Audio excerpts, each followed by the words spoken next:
Om Namo Bhagavate Vasudevaya. Om Namo Bhagavate Vasudevaya. Jai.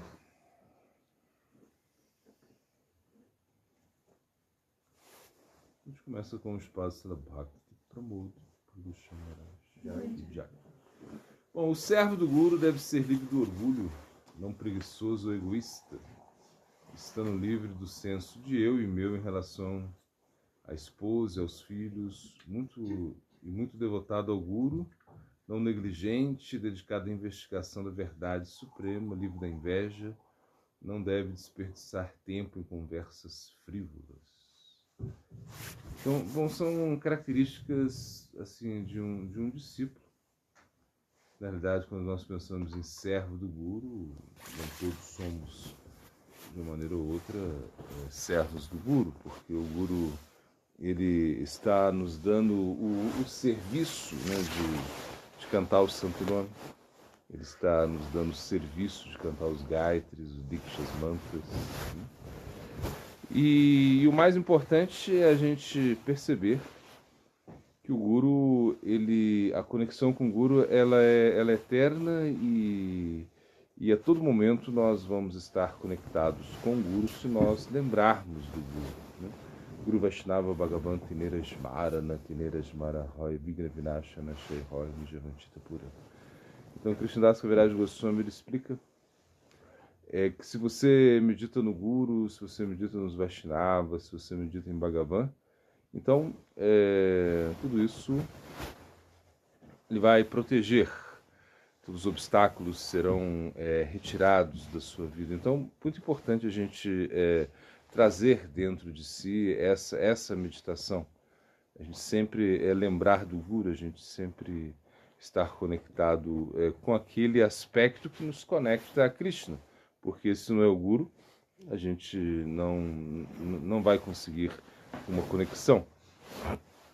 Então, o espaço da Bhakti Vibhuti Buddhanga Shamaraj, ele conta, né, que uma vez ele estava no quarto com ele estava fora do quarto, ele servia a um espaço da Bhakti Pramod Purusha Maharaj, o Guru Maharaj, e em algum momento Gurudeva chama, né, Gurudeva toca a campainha, ele tinha um sininho, quando ele precisava de alguma coisa, ele tocava esse sininho. Aí apareceu um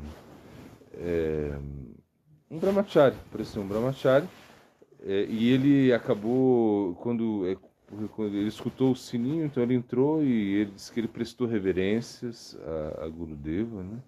E ele começou a recitar o pranama de Gurudeva e depois outros pranamas, e nesse momento o Gurudeva estava vendo isso, e é um espaço de trabalho do Buda Bhadanga Shamaraj, disse que ele entrou no quarto assim e ele viu, né, que o Gurudeva estava precisando de ajuda.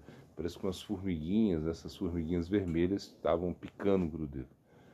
E ele disse que foi uma situação assim um pouco peculiar, porque na realidade esse brahmachari ele não sentiu, ele não percebeu a urgência, a necessidade do serviço. Então, na realidade, o que nos conecta com o Guru é mais essa necessidade de você servir. Ou seja, você realmente ter uma conexão forte através do serviço. Porque o serviço vai deixar você vivo na sua relação com o Guru. Como a gente entende que o canto do Santo Nome é o melhor serviço, a gente entende isso. Mas só isso não basta, você precisa ir um pouco além disso. Porque você canta para servir, e você serve para cantar. Então esse é o ponto, a gente está sempre conectado ao Guru por essa atitude de serviço. Porque o Guru ele é o melhor servidor de Krishna. Então, se não tiver, na verdade, Krishna ele vai ficar, ele é endividado com o mestre espiritual de certa maneira. E por isso que se o Guru indica você ao mestre espiritual, e ele indica isso como? Ele indica através da sua atitude de serviço, do seu desejo de cultivar a humildade, de cultivar a tolerância. É assim que o Guru está indicando você para Krishna, assim que ele está mostrando você a Krishna. Então, na realidade, nós estamos... O Bhakti se trata de você realizar as atividades para chamar a atenção de Krishna. Você quer chamar a atenção de Krishna, para que Krishna lhe dê a misericórdia. Então, isso se trata o Bhakti, você chamar a atenção de Krishna, você chama a atenção de Krishna através do canto, através do serviço. São duas coisas muito importantes. E o serviço só vai acontecer com o sadhusanga, com a sadhusanga. Sadhusanga Krishnanami Matrachaya Sansara Dinitera Kunuvastunai. Você pode alcançar a liberação do Maya Sansara se você tiver sadhusanga, ou seja, se você serve ao sadhu, e se você canta o santo nome. Então são esses dois aspectos que nós precisamos colocar na nossa vida: o canto do santo nome e o serviço ao sadhguru. Porque se você não tem isso, não vai conseguir. Você não vai conseguir realmente desvencilhar desse mundo material. O mundo material, ele é muito difícil mesmo, né? A cada passo aí um perigo, né? Como Bhagavatam disse. Algo que realmente não te dá nenhuma garantia. Então nós não temos nenhuma garantia nesse mundo material. Essa é a verdade. Então por isso colocar a nossa energia nesse aspecto transcendental, nesse aspecto que nos conecta com Krishna, essa deveria ser a nossa aspiração mais elevada. Né? Tá, então por que as pessoas gostam tanto de fofocar, né? E falar dos outros, né? Falar mal dos outros. Assim. A fofoca eu acho que é uma coisa bem inerente, né, no ser humano. Eu acho que até na época das cavernas devia existir fofoca. Né? Ou seja, você imagina lá naquele tempo das cavernas, e claro, hoje em dia a fofoca é mais pela internet, tem muita fofoca hoje em dia. Né? Se você realmente abrir aí as redes, sei lá, se você começar a pesquisar na internet, você vai perceber muita fofoca. Mas naquela época das cavernas, eu imagino também que a fofoca já existia. Ou seja, eles estavam lá, faziam suas atividades, e de repente eles estavam assim, de frente, estavam na fogueira, e a fofoca corria, rolava solto a fofoca, com certeza era assim. Porque realmente não tem como você pensar no ser humano que não fofoca. Não tem como. A fofoca faz parte da nossa vida, não tem jeito. Ou seja, isso a gente tem que assumir. Ou seja, que nós somos fofoqueiros. Fofoqueiros transcendentais. Inclusive, em Vrindavana existe fofoca também. Imagina, no Lila existe fofoca. Quando você pensa o que eles estão pensando, eles falam, será que Radha tem, ela se encontra com Krishna no meio da floresta? É uma fofoca. Ele fala, não, mas não é assim não, mas a gente acha que não. E Jatila e Kutila estão sempre querendo pegar Radha, assim, sempre, né? Estão no pé de Radha, porque Radha, enfim. E com as golpes também é mesmo assim. É assim, a fofoca ela faz parte. Faz parte da nossa existência. Não tem como você fugir disso, eu acho. Eu acho que não tem como. Inclusive, quando a gente pega esse verso do Padishambrita, né? Prajalpa Unyamagraha Janasangascha Lulenshta, né? Prajalpa Unyamagraha. Prajalpa aí significa a tendência a você falar Prajalpa. E fofoca, você pode entender que pode cair nessa categoria de Prajalpa. Ou seja, de você falar coisas que realmente não são necessárias, não são muito...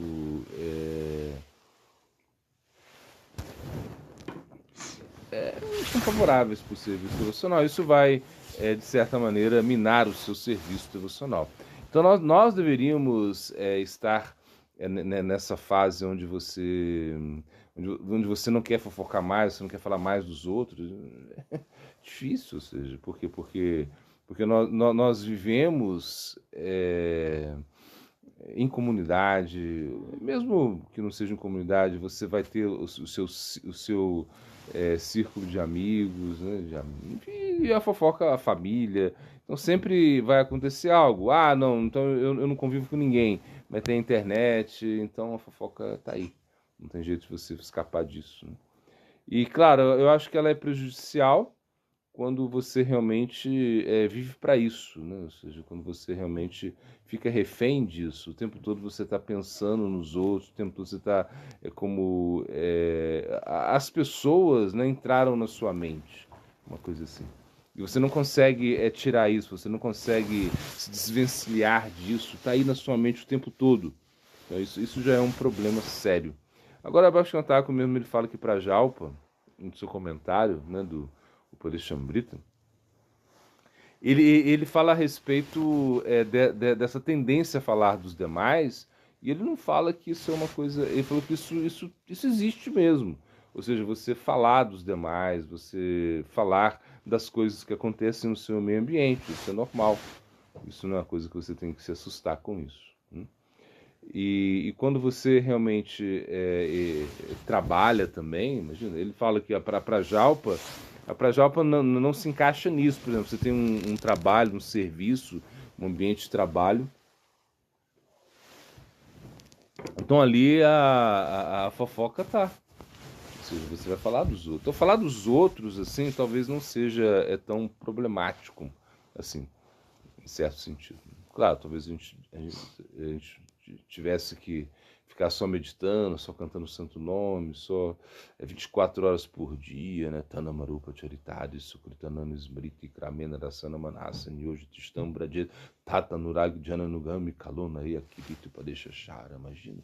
Você está ali, né? 24 horas por dia, a essência de tudo, 24 horas por dia, você está meditando, você está cantando, você está glorificando os nomes, as qualidades, as lilas de Krishna.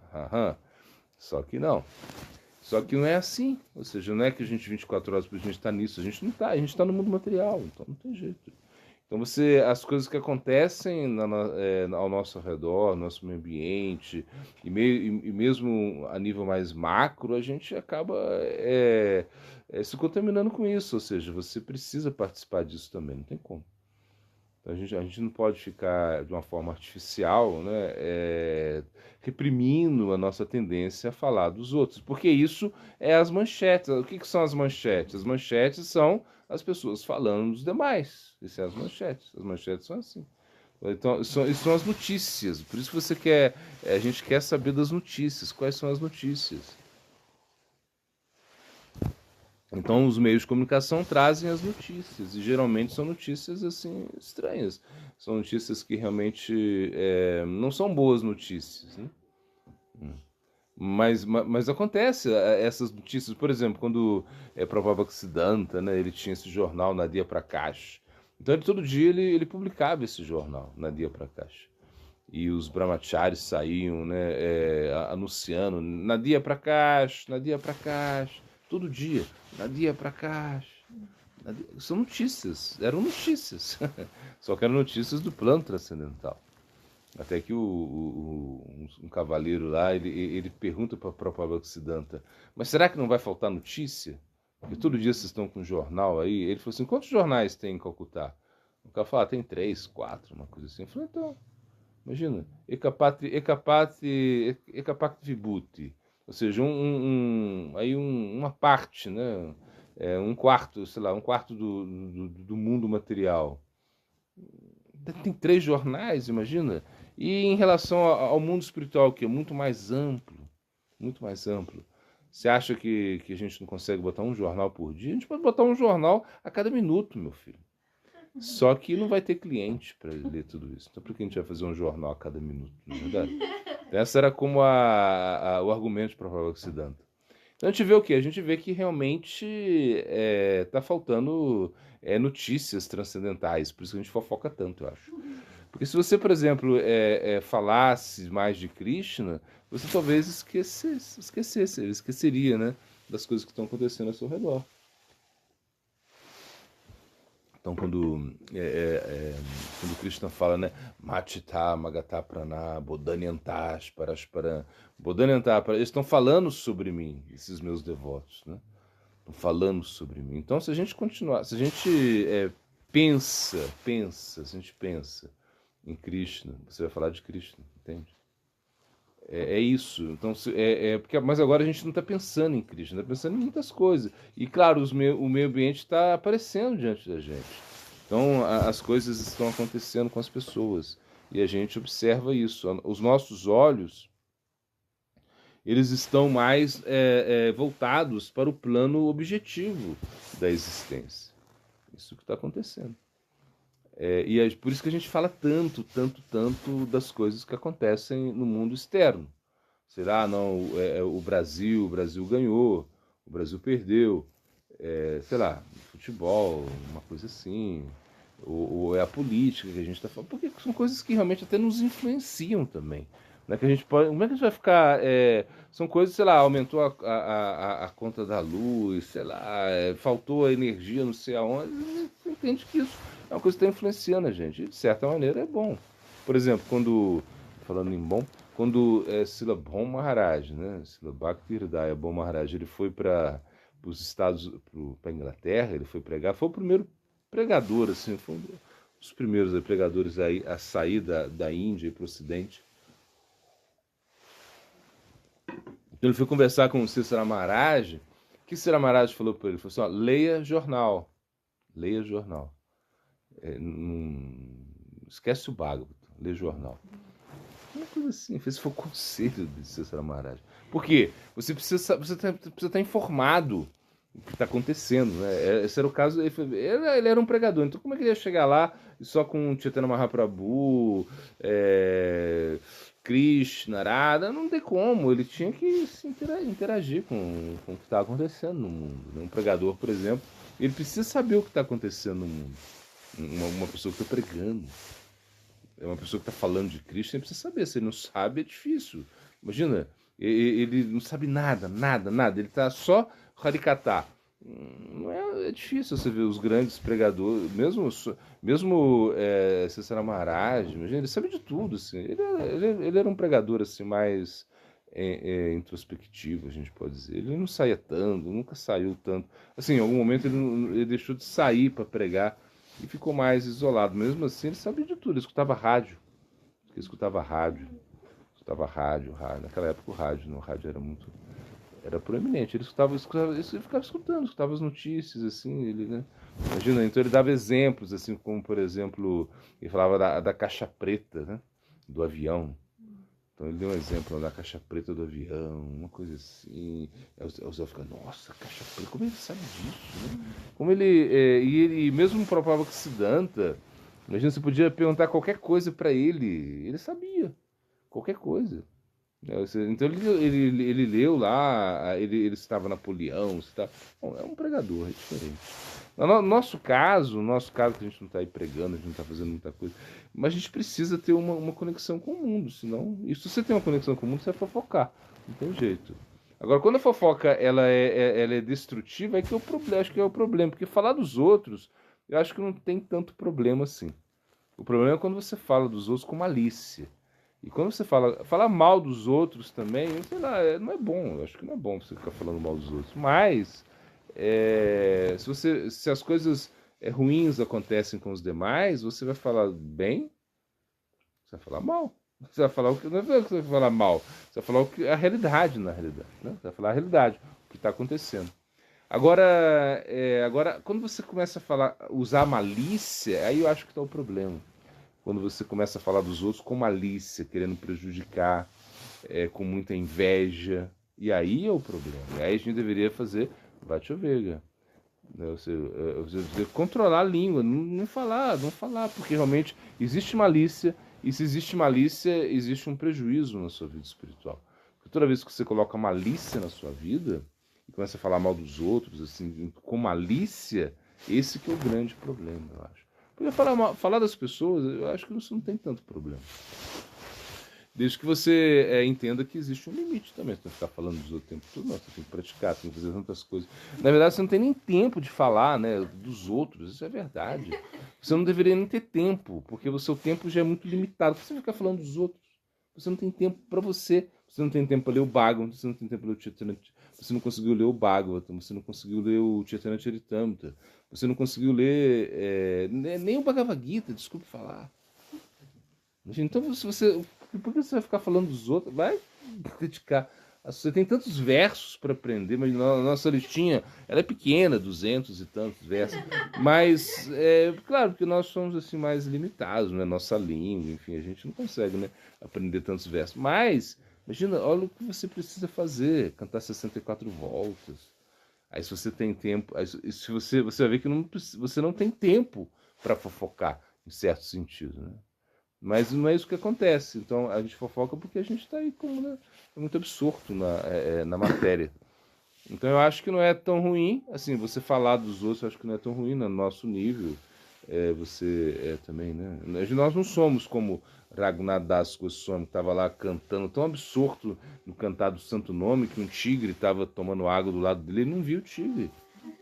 E ele olhava, nem viu o tigre, imagina. Então, Sanatana Goswami, ele estava preocupado: vamos construir aí uma cabana para você, porque você tem um tigre aí do lado e você, né? Tá praticando. Que isso, cara? Vamos construir uma cabana. Porque você não vê nem o tigre, você tá tão absorto em cantar o Santo Nome que o tigre está do seu lado aí e você não está vendo. Imagina, então é absorção completa, né? Nós não somos assim, não é verdade? Então a gente vê as coisas acontecendo, nós falamos de assuntos, né, mundanos, assuntos que acontecem com a gente. Então não tem jeito de você fugir disso, eu acho. Mas evitar a malícia, evitar prejudicar os demais, né? Através da fofoca, e aí que é o grande problema, eu acho. E a perda de tempo também, que a raiz está aí. A raiz está na nossa falta de absorção em tópicos transcendentais. Então, já que a gente não consegue se absorver em tópicos transcendentais, a gente fica escolhendo assuntos triviais, assim, mundanos. A respeito do cisne, né? O cisne, porque o que acontece? É Paramahansa. Paramahansa, Hansa significa cisne. Então, quando fala Paramahansa, significa o quê? É que você é capaz, como você tem que ser como o cisne. Você tem que tirar o cisne, ele vai lá no lótus, né? E ele tira o leite do lótus, sem e deixa a água de lado. Quem já viu isso? Ninguém. Ninguém viu cisne, parece. É difícil ver cisne, é difícil ver lótus também. Você pode ver até um similar do Paraguai. Mas é difícil ser um lótus de verdade, é difícil mesmo, né? É... mas esse exemplo se dá, esse é um exemplo clássico, que você deveria extrair o néctar, né, assim, e deixar aquilo que realmente não tem importância para você. Então o cisne ele quer o leite, e ele é perito nisso. E quando você vê, por exemplo, e esse exemplo a gente já viu em muitos nos nossos acharyas, né? Por exemplo, um espaço Silabhakti que Pramod Puri Goswami Maharaj, dizem que ele, quando ele estava na Chaitanya Mata, né, em Calcutá, então aí um espaço Silabhakti, Bibhuti Bodhanga Goswami Maharaj, ele conta essa história. Ele conta que eles estavam lá, né, na mata de Bhaktivedanta Goswami Maharaj, enfim, o Gurudeva ficava lá, ele se associou muito com ele. E em certo momento, bom, aí veio um erudito em sânscrito, uma pessoa assim que estudava sânscrito, era uma pessoa assim muito capacitada assim, na parte intelectual. E ele foi lá e ele começou a dar uma aula do Sikshastaka, né? Então dizem que ele, com uma... Ele pegou esse primeiro verso de Chetodarpana, Marjanam, né? Bhava Mahadavi, Nirvapanam, e nesse verso, assim, ele falou, sei lá, umas duas horas, né, a respeito desse verso. Eu acho que nem foi do verso todo, foi de uma linha do verso, uma coisa assim. Ele é um cara muito erudito, né? Ele era, enfim, ele era devoto, assim, ele não era devoto, ele não era um devoto, mas ele era muito versado no sânscrito, em Nyaya, em lógica, e, assim, ele tinha uma erudição muito poderosa. E ele ficou 2 horas falando, e ali estava um espaço para Moto Goswami Maharaj, que estava ouvindo. Tinham vários sannyasis, tinham vários brahmacharis, todo mundo escutando ele. Era uma pessoa assim que era uma iminência assim, no assunto no sânscrito, enfim, alguma coisa assim. Não me lembro muito a história. E aí, no final, no final da sua dissertação, lá, ele compara, né? Ele diz que Krishna, Durga, Ganesha, Brahma, Shiva, ele diz que é tudo igual. É uma coisa assim. Ele botou tudo no mesmo nível, assim. E quando acabou a palestra, aí um espaço de Budbodango Chamaraj foi falar com o Gurudeva, né? Ele conta que foi falar com o Gurudeva e falou, mas por que a gente tem que estar escutando esse cara? Imagina que eles foi uma besteira, né? Uma coisa assim. E aí foi quando o Gurudeva falou, não, nós somos como o cisne, devemos ser como o cisne, né? É separar o leite da água. Então, ou seja, separar as coisas boas e deixar as coisas ruins de lado. Então isso deveria ser a nossa vida deveria ser moldada nessa direção. Eu não estou falando que a gente tem que ser assim o tempo todo, que é difícil mesmo. Mas pegar a essência da coisa. E com certeza, em muitas situações, nós temos a capacidade de extrair coisas boas de situações que acontecem conosco. E todo mundo tem algo bom para dar, ou seja, por mais que a pessoa seja aí o crápula, né? Você entende que ele tem algo bom para entregar, ou seja, você vai perceber algo bom nele, é uma coisa assim. Então, esse exemplo é dado para a gente captar a essência das coisas, né? E você realmente saber aproveitar isso, né? Não ficar simplesmente no lado negativo, não ficar simplesmente se aferrando aí, agarrando em coisas, em defeitos que as pessoas têm. E todo mundo tem defeito, todo mundo erra, né? Imagina, erro, logo existo. É uma coisa assim. Tem esse ditado? Não tem, né? Tem, como é que é? O ditado é? Penso, logo existo. Foi, Descartes, parece, né? Penso, logo existo. Mas aí César Margem falou, erro, logo existo. Ele falou esse ditado. Muito bom, né? Você vai errar, não tem como. Todo mundo vai errar. Mas você precisa entender que o erro faz parte. E aí, para você errar, ou seja, para você acertar, você tem que errar muito. Essa é a ideia. Mas às vezes a gente só está preocupado com leite, né? Uma coisa assim. E isso é o ponto. A gente tem que ir no néctar, a gente tem que pegar o leite, só que vai ter água. Então tentar separar isso, né? Ou seja, é isso que o cisne faz, né? Ele está tentando separar o que é água, o que é leite, e ele está tentando pegar o néctar, buscar o néctar. É como a abelha. A abelha ela vai no néctar, na verdade. Tá, você já viu a abelha na rosa, a abelha nas flores, sei lá. Ela vai lá no centro lá da florzinha e fica pegando o néctar, assim. Ela não fica lá no, sei lá, no espinho da rosa, né? Não fica do espinho da planta. Se já a abelha lá tentando o espinho lá, não dá. Ela vai lá, ela vai no néctar e deixa o espinho. Agora, claro, a rosa tem espinhos, na verdade. Ou seja, esse é o problema. Tem espinhos, né? Então, e vai doer, ou seja, se você pensa assim, vai doer, não tem como, você vai sentir dor de alguma maneira, não tem jeito você escapar disso, não tem jeito você escapar desse ponto do mundo material. A dor, ou seja, o sofrimento, as coisas ruins, os erros, né? As frustrações, que a gente vai ter no mundo material, não tem jeito. A gente está no mundo material, que é um mundo Dukkhalayam, um mundo miserável, um mundo difícil. É difícil você realmente encontrar aí uma solução definitiva para os seus problemas dentro do mundo material, não tem jeito. Por isso a gente transcende o mundo material. Então por isso você tem que deixar de lado essas coisas do mundo material e ver a possibilidade de você que você tem É mais ou menos isso. Então você vai no o leite é isso, né? O cisne ele vai na melhor parte. Ele não fica preocupado com a água, ele não quer pegar, ele está separando.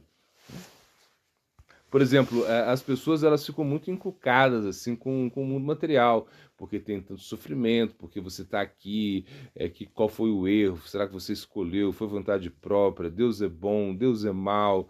E tudo bem, mas a gente fala, olha, não se preocupa muito com isso. Se preocupa em sair desse mundo material. É como, por exemplo, essa história de Buda, não sei se é Buda, bom, não sei, o budismo eles contam isso, né?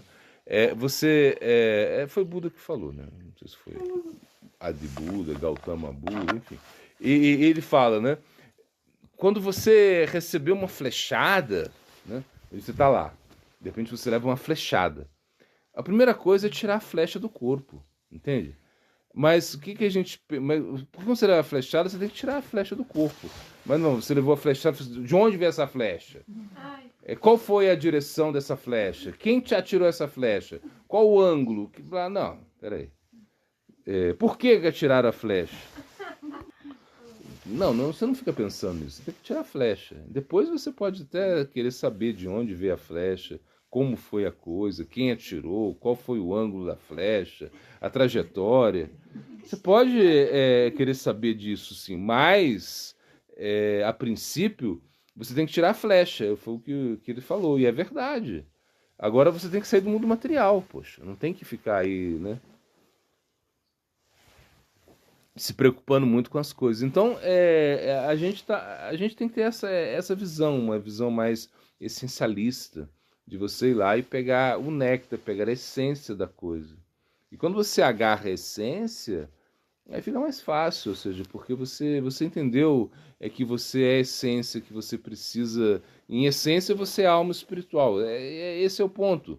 E que você precisa se relacionar com o mundo em termos de espiritualidade, ou seja, de transcendência mesmo. Então você está no mundo, mas você não é do mundo. Você não é do mundo. Você está no mundo, mas você não é do mundo.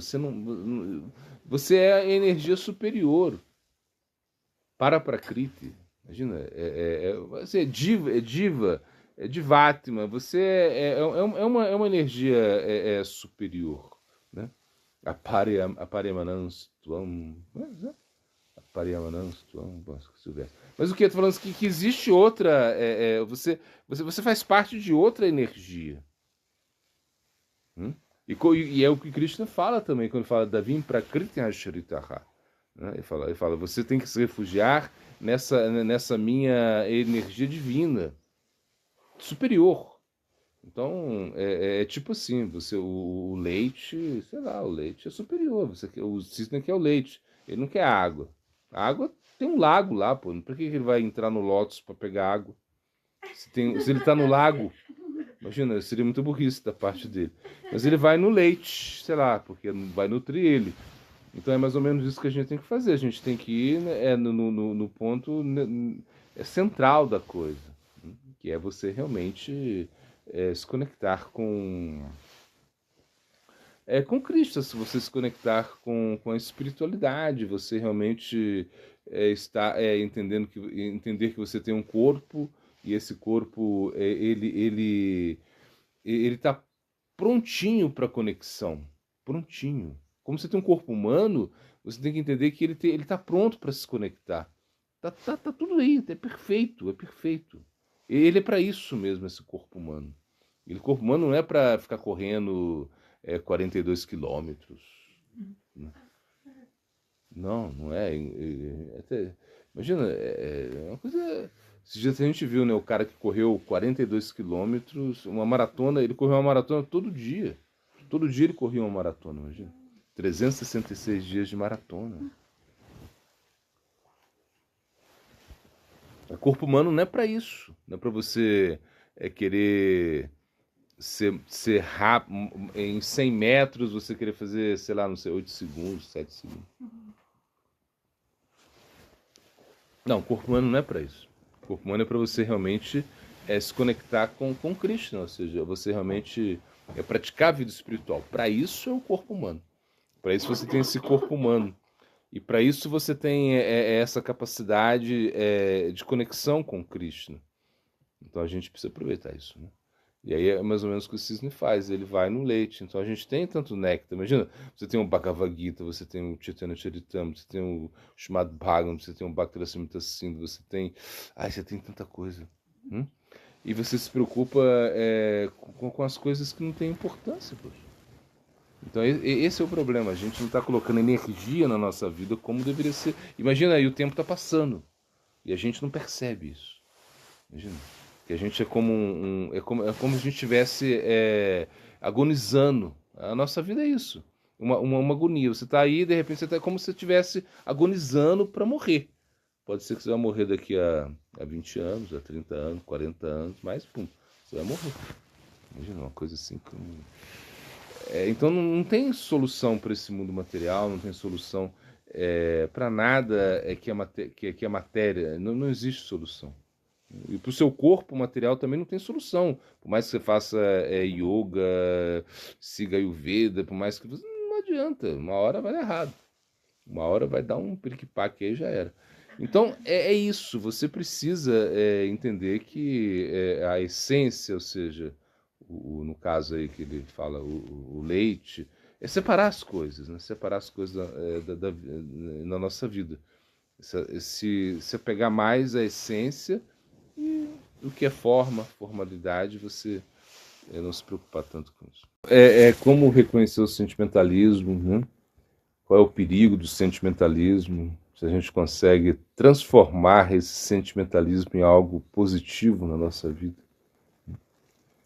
Bom, eu acho, claro, o sentimentalismo quando ele está atuando contra você, isso é um problema sério. Ou seja, quando você cede, assim, quando você é sentimentalista a um ponto que você cede nas suas convicções, né, para satisfazer outra pessoa. Isso é um sentimentalismo perigoso. Você não deveria ser arrastado para baixo. Porque imagina, você está tentando subir, você está tentando ir adiante, e o sentimentalismo vem como escurecendo, né, tirando a sua inteligência. Como, por exemplo, agora esse exemplo que dá. A aranha, ela está lá na teia de aranha. A aranha fez a teia, imagina, já viu uma aranha fazendo teia? É a coisa mais linda do mundo. Ela vai lá, joga a teia, joga ali, puxa para cá, faz uma coisinha assim, né? Acho que ninguém nunca percebeu muito isso, né? Mas a coisa é linda, maravilhosa. De repente cai uma mosca ali, e a mosca está lá agonizando. Aí você vai lá e pum, destrói a teia de aranha e tira a mosca, né? Peraí, foi um sentimentalismo. Por quê? Porque a aranha precisa comer. Você mexeu, você tirou a comida da aranha, sabe? Então, porque você realmente atuou você interferiu em algo que não era para você interferir. O sentimentalismo, ele não tem muita lógica, ele não tem razão. Esse é o ponto. Porque quando você é sentimentalista, você acaba deixando a discriminação de lado. E você acaba também não ajudando, você acaba até prejudicando as pessoas. O sentimentalismo, de certa maneira, ele prejudica os demais e ele também prejudica você. Porque você não consegue avançar espiritualmente porque toda hora você está cedendo por sentimentalismo. Então, o sentimentalismo é um problema sério. Por exemplo, em vários aspectos da nossa vida. Por exemplo, o sadhusanga é um aspecto crucial na vida espiritual. E se por sentimentalismo você se associa com pessoas que realmente não estão no mesmo... Assim, não vão levar a sua consciência, não vão elevar a sua consciência, então é um problema. Então a gente precisa discriminar a nossa associação. E discriminar a associação significa que você tem que deixar o sentimentalismo de lado. Porque você não pode ceder, de repente, sei lá, você está na casa da sua mãe, aí, sei lá, uma coisa assim, um exemplo. E por sentimentalismo você vai comer carne. Peraí.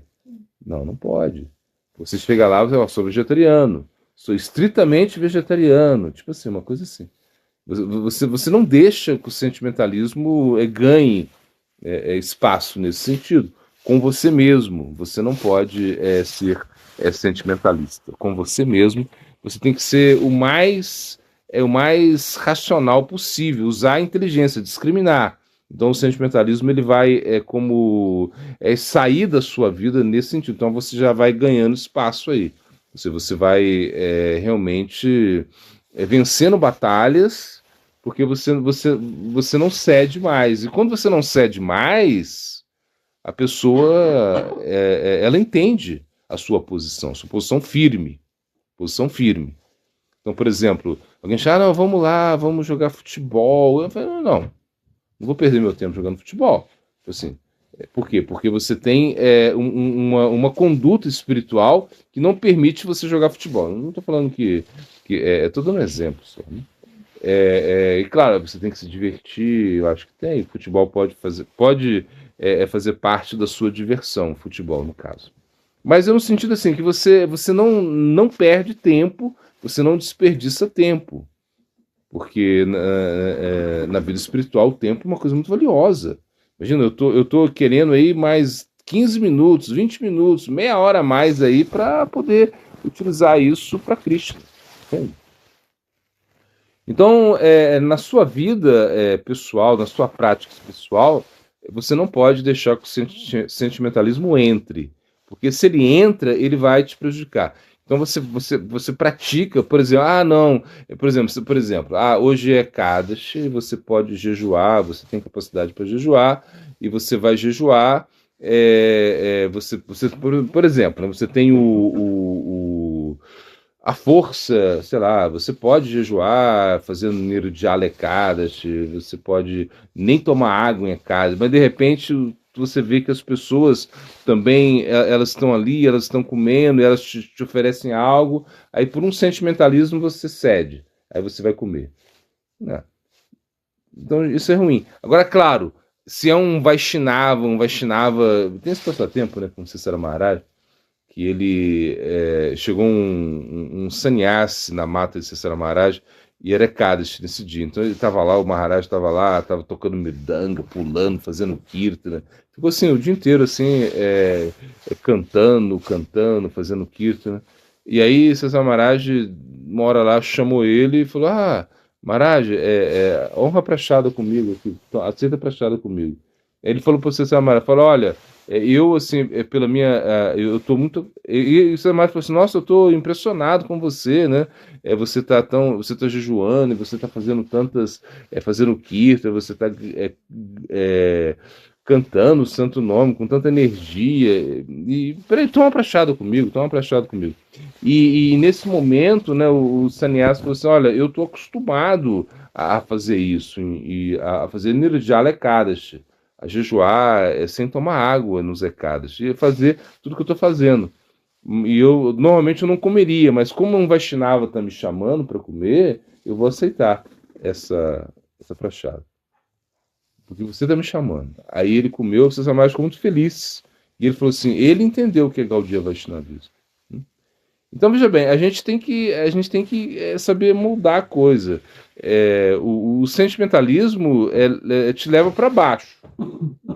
Mas o sentimentalismo também pode te levar para cima. Porque você pergunta, como o sentimentalismo vai ajudar? Se você é uma pessoa muito, muito dura e não tem nenhum sentimento, e você trabalhou para estourar o seu sentimentalismo, assim, uma coisa assim. Uma coisa é sentimentalismo, outra coisa é sentimento. Então o sentimento a gente tem que cultivar. O sentimentalismo ele te leva, é como se estivesse cedendo as coisas. Né? Já quando você é sentimental, você tem compaixão das pessoas, e por isso muitas vezes você ajuda as pessoas por um sentimentalismo, por um sentimento, não por um sentimentalismo, é por um sentimento. Você ajuda porque você entende que essa pessoa precisa de ajuda. Que não tem mais nada para você fazer a não ser ajudar a pessoa. Então, aí esse é o sentimento que você tem. Né?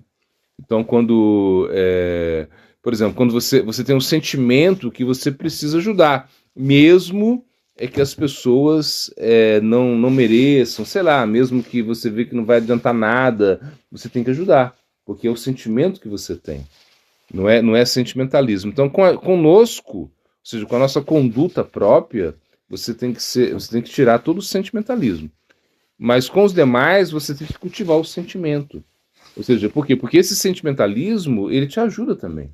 Por exemplo, quando Mahaprabhu ele foi se encontrar com Prakashananda Sarasvati, então, de certa maneira, ele foi acusado de ser sentimentalista. Ou seja, que Mahaprabhu só estava dançando, cantando, dançando, cantando. E aí foi quando Prakashananda Sarasvati falou: você tem que estudar os Shastras, estudar o Vedanta, o Sannyasi estuda. O Sannyasi não fica aí só cantando, cantando, pulando, igual um louco. Não, tem que estudar. Tem que estudar. E aí foi que o Mahaprabhu falou: Murka tu me tomara na rica Vedanta. Eu disse, cara, né? Ele falou: eu sou um tolo. Meu mestre espiritual falou que eu não vou conseguir estudar, né? Então, por isso que ele falou que eu tenho que cantar o santo nome. Essa foi a instrução que ele me deu. Então você vê que o sentimentalismo, ou seja, o Mahaprabhu como um sentimentalista, ele era um sentimentalista com muito sentimento. Quando você é um sentimentalista sem sentimento, esse é o problema, eu acho. Então, se você tem sentimento e você cultiva o sentimentalismo em relação às pessoas, em relação às situações, eu não vejo tanto problema nisso. Porque a gente está aqui também, a gente não está aqui para ficar julgando os outros, ou falar, não é isso. Você vai realmente. A sua ideia é o quê? Que todo mundo se conecte com Cristo, todo mundo faça serviço, todo mundo tenha oportunidade, de acordo com as suas limitações, não é verdade? Você vai servir Krishna e você tem limitações também, as pessoas também, então você vai tratar isso com sentimento. E não com sentimentalismo, com sentimento. E você não tem sentimentalismo, o sentimentalismo ele vai sempre ser prejudicial. Esse é o problema. É que ele sempre vai prejudicar, ou prejudica você, ou prejudica os demais. Então a gente não tem, a gente vai cortar. Por exemplo, se agora, né, sei lá, o Duque quer entrar aqui, o Doxa quer entrar aqui, e eu sou sentimental, deixa, tadinho, vamos ver, vai ser um problema. Isso, entende? Eu não posso permitir isso, então eles têm que ficar lá fora. Ah, mas tá frio, não importa. Quem mandou ser cachorro? Né? Tipo assim, é uma coisa assim. Então você não tem esse sentimentalismo, mas você tem um sentimento, né? Um sentimento por eles, tudo bem, é diferente, né? Você vai cuidar deles, assim, é um exemplo que eu tô dando. E com os devotos também é a mesma coisa. Por exemplo, a gente tem um sentimento com relação aos devotos que nos permite que nos faz dar algumas concessões aos devotos, permitir algumas coisas, mas tem outras coisas que não. Então, quando do sentimentalismo, você acaba permitindo muitas coisas absurdas. Por quê? Porque você é um sentimentalista. E se você é sentimentalista, você permite qualquer coisa, porque você não quer desagradar, você não quer falar a verdade. A verdade dói. Dói como dói. Imagina. Por isso que eu falo, se você, eu sempre brinco, mas se alguém vai, eu quero dizer a verdade, eu venho com uma anestesia assim para você, não sei, uma coisa assim, né? E vou dizer a verdade, porque eu sei que vai doer, mas aí eu te dou uma anestesia para você realmente, toma um remedinho para você escutar a verdade, né? A verdade ela tem que ser dita também. Esse é um ponto. E quando a verdade é dita, a gente não tem, a gente não pode ter medo de dizer a verdade. E medo. Agora você tem que ter um cuidado para não ferir as pessoas. Você não precisa ser desagradável ao dizer a verdade. Por exemplo, quando a gente vê Cesar Maharaj falando, né? Assim, aí ele falando, aí escreveram aí o que ele falou. É muito desagradável, né? Ele está falando a verdade, muito forte. Ele fala muito forte, mas é uma maneira agradável de falar a verdade. Então você. Legal. Quando você vê Swami Maharaj Prabhupada falando, escrevendo. Já dá ele fala a verdade também, mas só que ele fala de uma maneira mais forte, assim. E às vezes você fica um pouco, você pode ficar um pouquinho aí, sei lá, chateado do jeito que ele fala a verdade. Mas que se explica, a verdade tem que ser falada. Porque um sentimentalista, ele não vai falar a verdade, porque ele tem medo de ferir as pessoas. Então a gente não pode ter medo de ferir as pessoas. E se você fala a verdade para ajudar a pessoa... Por exemplo, como se tivesse um exemplo. O cara tá lá e ele tem essa mania, ele tem uma mania de pegar bituca, né? Bituca de cigarro, sabe o que é bituca? Bituca é quando você fuma um cigarro, aí tem um pedacinho. Isso é bituca. Imagina uma pessoa, ele tá na rua e ele tá catando bituca de cigarro. Meio doido. Ele começa a botar a bituca de cigarro num saco, assim, no saco. E ele fica. E ele tá enchendo o saco com bituca de cigarro. Imagina uma coisa assim. Aí você chega lá, você conhece ele, você quer ajudar, aí o que você faz? Você vai lá e pega também as bitucas e começa a jogar no saco para ele.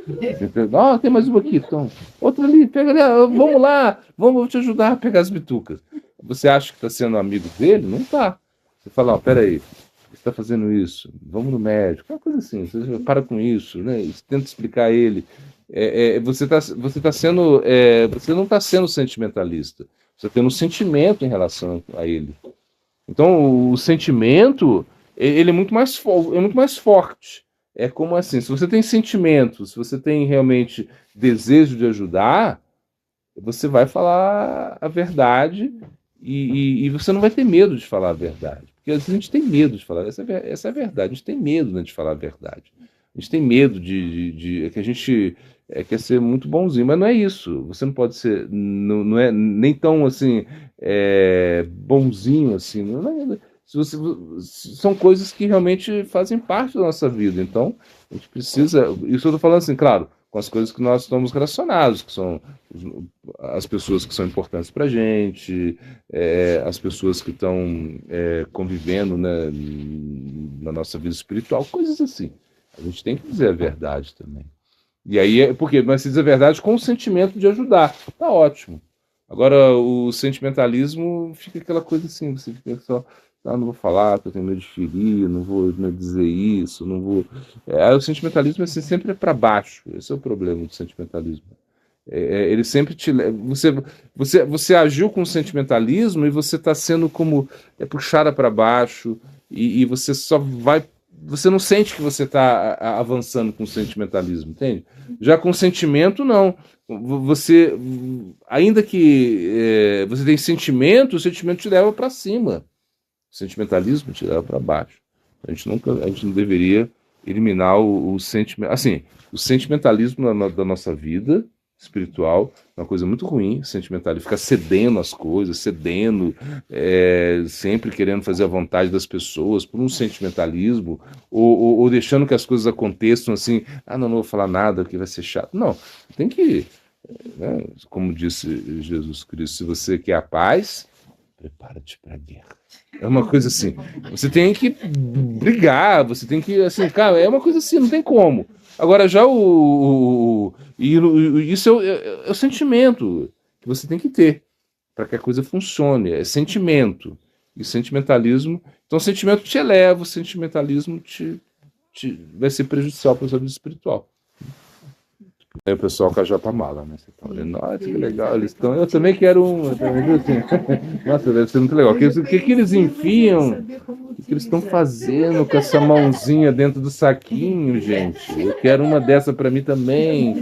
Será que esquenta a minha mão? Sei lá, uma coisa assim. Esse frio, né? Você pode pensar assim. Então,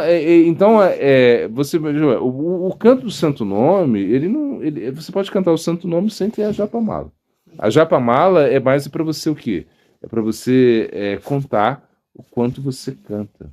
Isso é muito bom, por quê? Porque você vai dar uma ênfase na quantidade. E, por exemplo, eu estou cantando uma Ramanta. Hare Krishna, Krishna Krishna, Hare Hare, Ram Ram Ram, Hare Hare, tá. Mas espera aí, você canta, e quanto você canta? Eu canto. Não é assim. Então, ou seja, pode ser assim também. Mas melhor seria se você, em algum momento, você tivesse uma japa mala. Mala significa o colar. Mala é o colar. Né? E a japa ela está mais relacionada ao contar. Então a gente canta na japa mala, por quê? Para a gente conta. A gente fala, nossa, está lá, né? Hare Krishna, Krishna Krishna, Hare Hare, Hare Ram, Ram Ram, Hare Hare. Aí passou uma bolinha. E você está cantando, você está contando. Então, ou seja, significa que você está preocupado com isso, né? É igual, por exemplo, pessoa que tem dinheiro, né? Uma pessoa material, não é uma pessoa que, bom, não estou dizendo materialista, uma pessoa que tem dinheiro e ela tem um empresário, sei lá, ele está contando o dinheiro dele, na verdade, ele está lá contando o dinheiro dele, ele na conta do banco ele sabe quanto ele tem, ele vê lá o aplicativo, não sei o que tal. Por quê? É importante o dinheiro para ele, entende? Então, para a gente é importante também o canto. Então, para a gente, quantas vezes eu vou pronunciar o nome de Krishna durante o dia? Ah, vão ser 16 mil, vão ser 25 mil, sei lá, 25 mil, vão ser 50 mil, vão ser 100 mil, uma coisa assim. Então a japa é para isso, a japa é para você realmente melhorar, você incrementar a quantidade, da quantidade você vai chegar na qualidade. Agora você pergunta assim, mas eu posso cantar uma volta só? Pode. Pode cantar meia? Pode também, não tem problema. Posso cantar um quarto da volta? Pode. 10%? Pode. Você pode, porque realmente você não tem um compromisso. Você recebe a japa e você não tem um compromisso com quantidade agora. Entende? Porque você ainda não foi iniciado. Né? Assim, você não tem um guru. Quando você aceita um mestre espiritual, um guru, aí você já faz um compromisso com ele. Fala assim, eu vou cantar 4 voltas por dia. Não, tudo bom, tudo bem. E depois, se eu puder, eu vou aumentar. Ou mas você começa. Então é uma coisa que você vai experimentar. Para você, no momento da iniciação, você prometer. Geralmente os gurus pedem 16 voltas, né? Mas eles iniciam as pessoas também com um número menor de voltas. Então não tem assim como um número assim que você precisa ficar, não, se eu não cantar tantos voltas, tantos números de voltas, se eu não cantar vai ser um problema e o que vai acontecer com o meu dedo, né? Dentro desse saquinho, será que vai surgir uma aranha aí, vai me morder? Não, você não pensa isso. Você vai pegar a japa e você vai cantar o que você conseguir. É só uma questão assim que a gente está meio viciado nisso, isso é verdade. A gente não quer largar a nossa japa, a gente está lá. A nossa japa é o nosso, sei lá, o nosso cafezinho, é uma coisa assim. Você está ali, toda hora, se você tem um momentinho, você segura na japa.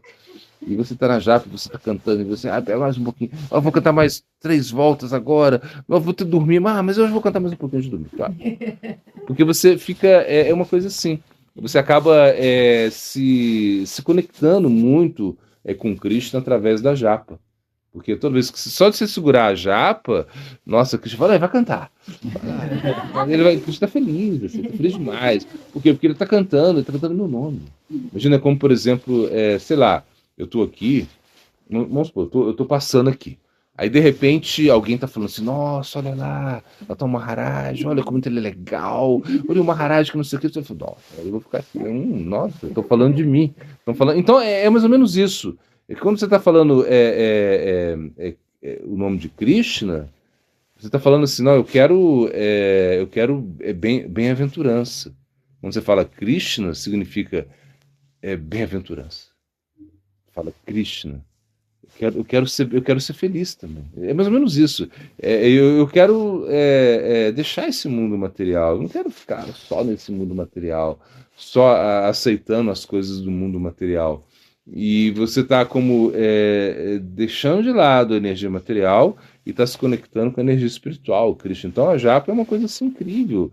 É como se fosse a parte mais importante da nossa vida, uma coisa assim, da vida espiritual. Claro que a gente tem outras partes também. Você vai lá no Mangala, e você no Arati, você vai cantar junto, você vai dançar, circumbular tudo bem. E você vai fazer algum serviço, vai varrer, vai limpar. Isso é importante também. Mas a japa pra gente colocada assim como uma prioridade. A gente cantar na japa mala. Por isso, porque você tem uma conexão forte com Krishna. Agora, você pode cantar o que você quiser. Se você falar, vou pegar a japa e vou cantar 5 bolinhas. Pode. Fala, canta 8 que é melhor. Vamos fazer um acordo, canta 8. Mas você vai ver que uma volta é rápido, assim, é relativamente rápido. Você vai dar uma volta, você fazer em alguns minutinhos só. Aí você fala, não, vou fazer mais uma. Ah, vou fazer mais uma. E é como, por exemplo, você começar a caminhar e você entende que você tem a capacidade de caminhar mais, entende? Aí você fala, nossa, só isso? Eu vou lá nessa cachoeira lá, vou lá. Eu vou naquela outra lá, porque você está caminhando e você está vendo que você pode mais, você ganhou condicionamento físico, entende? É a mesma coisa. Então, depois a gente dá uma japa para você. Tá? Depois a gente dá a japa para ela. Né? Tem japa aí para dar para ela? Então bota aí, porque agora? Então tá. Então pode ser na revisão à noite, pode ser? Você consegue esperar até a revisão? Tá bom, então tá. Então tá, vou te dar uma japa. Já te falei mais ou menos, vou te explicar um pouquinho mais depois como é a coisa. Mas é muito bom a japa, você vai adorar a japa. Tá, então você pergunta, né? Esse verso, Apitye, Sudaracharuba, Jantemana, Ebakissa, Dueva Shaman, Taviá, uma coisa assim. Esse verso ele fala, né? É mesmo que uma pessoa cometa as atividades mais pecaminosas, mais abomináveis, ele tem que ser considerado um santo, né? É um verso, você pede para explicar, mas é um verso difícil de explicar. É complicado esse verso. Porque na verdade não é tão fácil assim, porque olha, tem uma passagem, né? Que diz que Bhaktivinoda Thakur, ele tá lá, ele tá. Bom, eu escutei essa história assim, eu não sei se é assim mesmo, pode ser que não seja assim, mas dizem que Bhaktivinoda Thakur, ele teve uma visão, assim, uma visão. Ele estava. Pessoal, eu escutei essa história assim, eu realmente não tenho certeza se é assim, pode ser que não seja assim, mas se não for assim, é legal também a história. Diz que foi Prabhupada com o Bhaktivinoda Thakur, eles iam para Mayapur, de Calcutá, uma coisa assim, e de repente Bhaktivinoda Thakur ele tem como um transe, assim, uma coisa assim. E ele conta, mas se ele contou mesmo, ele conta, eu não sei se foi nessa situação mesmo, assim, tá com tudo que eu estou falando, mas o que aconteceu foi o seguinte, que ele estava como, ele vai sei lá, na visão dele, né, ele é chamado, né, porque ali tá, e aí tá Brahma, Shiva, tá Indra, todo mundo tá ali, a galera tá ali, os semideuses estão ali, assim, e eles estão discutindo esse verso. Eles falam, nossa, mas como é isso? Como que se você comete uma ação pecaminosa, né, porque depois é o seguinte, um devoto, ele comete uma ação pecaminosa, e ele tem que ser considerado um santo, devido à sua determinação. Né? Porque o verso fala, não é qualquer devoto também, né? Ou seja, é um devoto exclusivo de Krishna. Se ele comete uma ação pecaminosa, ele tem que ser considerado um santo, e aí a continuação do verso fala que se você percebe isso, ou seja que depois você se torna um Dharmatman. Isso que é o mais confuso. Ou seja, porque ele já é um santo. E como ele vai depois ser um Dharmatma, ele vai ser virtuoso. E aí eles estavam muito confusos, e aí parece que aí mandaram chamar Bhaktivinoda Thakur para explicar para eles, imagina. Então Bhaktivinoda Thakur ele vai lá e ele explica, ele fala não, é que na realidade quem se torna esse aspecto de se tornar virtuoso, isso para aquela pessoa que percebe que um devoto anayabaki, um devoto exclusivo, cometeu uma atividade pecaminosa e ela acabou se tornando. E se você considera essa pessoa um santo, então você vai se purificar. É uma coisa assim, é mais ou menos assim, tipo assim, tem uma pessoa, tem um devoto, ele cometeu uma atividade física, sei lá, ele com uma atividade pecaminosa, e você glorifica ele. Você não acha que ele é um pecador, uma coisa assim. É meio difícil entender isso, né? E a gente vê o quê? Que esse verso ele está relacionado primeiro a pessoas que são devotos exclusivos mesmo, exclusivos de Krishna. Não é qualquer devoto. Por exemplo, se um devoto falar, eu posso cometer uma atividade pecaminosa, se apoiando nesse verso, vai ser um problema muito sério. E esse verso realmente pode ser um problema muito sério para as pessoas que não querem praticar de uma maneira correta. Vai falar, não, tudo bem, Cristian falou que eu sou devoto, e se eu cometo alguma atividade, uma atividade pecaminosa, eu vou continuar sendo um santo. Então você já deixou de ser santo. Se você não está sendo santo, na realidade. Isso é como uma atividade que acontece por um acidente. Alguma coisa aconteceu. Foi anormal. Não é normal isso. E foi uma normalidade, isso que a gente entende. Por exemplo, o caso de Parasharamuni, né? É um caso muito famoso, que ele é um santo, e de repente ele vai cruzar, né, o rio, e ali está uma menininha, né, uma jovenzinha ali, muito bonita, muito bela, e ele sente uma atração por ela, assim. Não se explica isso.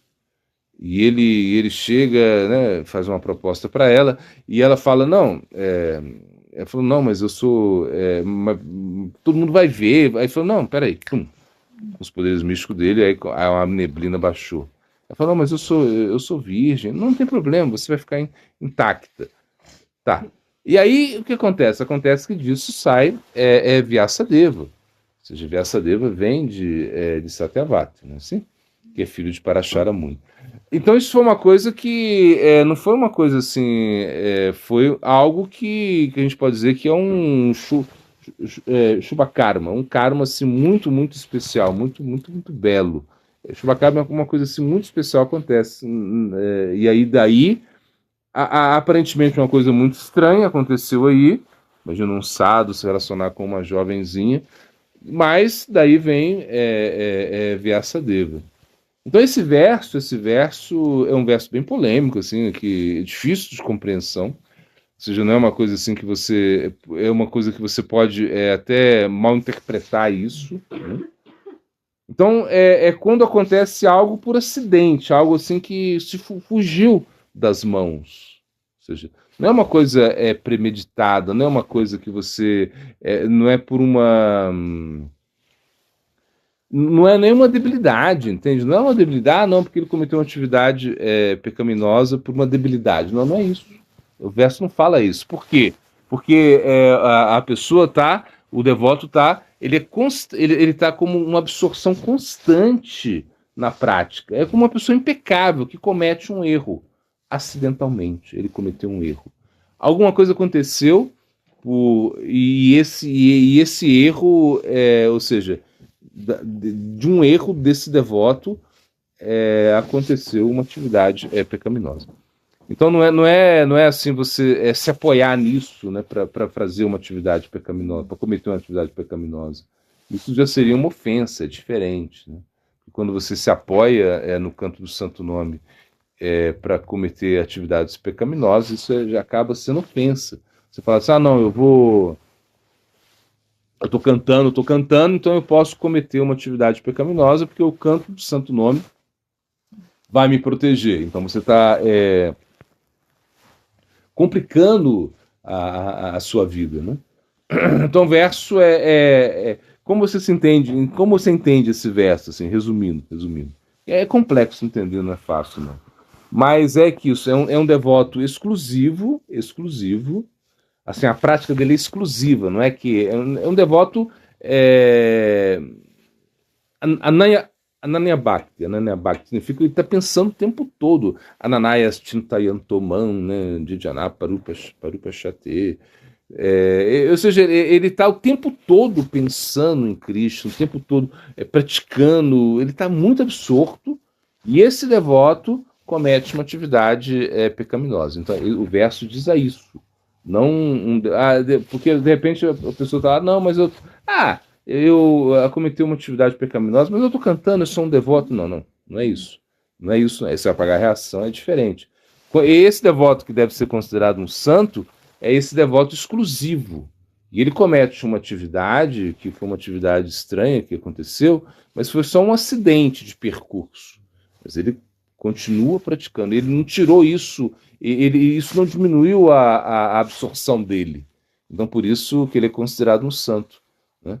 Isso é uma coisa assim muito difícil assim de se entender mesmo, né? Mas é mais ou menos assim que a gente entende. É que é um devoto exclusivo e que essa atividade pecaminosa que ele comete é um acidente de percurso, não é uma coisa que ele fez porque ele quis, ou sei lá, uma coisa que ele se apoiou na prática. Não, ele nem pensou nisso. E às vezes e a coisa aconteceu. Então por isso ele tem que ser considerado um santo. Você diz a vítima, né? A vítima. Claro, por exemplo, ele cometeu uma atividade, um santo, ele comete uma atividade em relação a uma pessoa, e o que acontece com a pessoa, né? Ou seja, ela vai ser favorecida, assim as escrituras explicam. Por exemplo, quando você é prejudicado por uma pessoa, por um santo, né? Que é um devoto exclusivo, e você é prejudicado por ele, sei lá, ele foi lá e de repente aconteceu uma coisa com você, que ele fez uma coisa com você e você foi tão prejudicado, então você deve aceitar isso, entendendo que você vai ser favorecido. Assim explicou Cícero Maharaj. Então você vai ser favorecido. Ou nessa vida ou na próxima vida, Krishna vai te colocar numa posição mais privilegiada em relação à vida espiritual. Por quê? Porque você foi prejudicado por um anayabaki, por um devoto que é exclusivo, entende?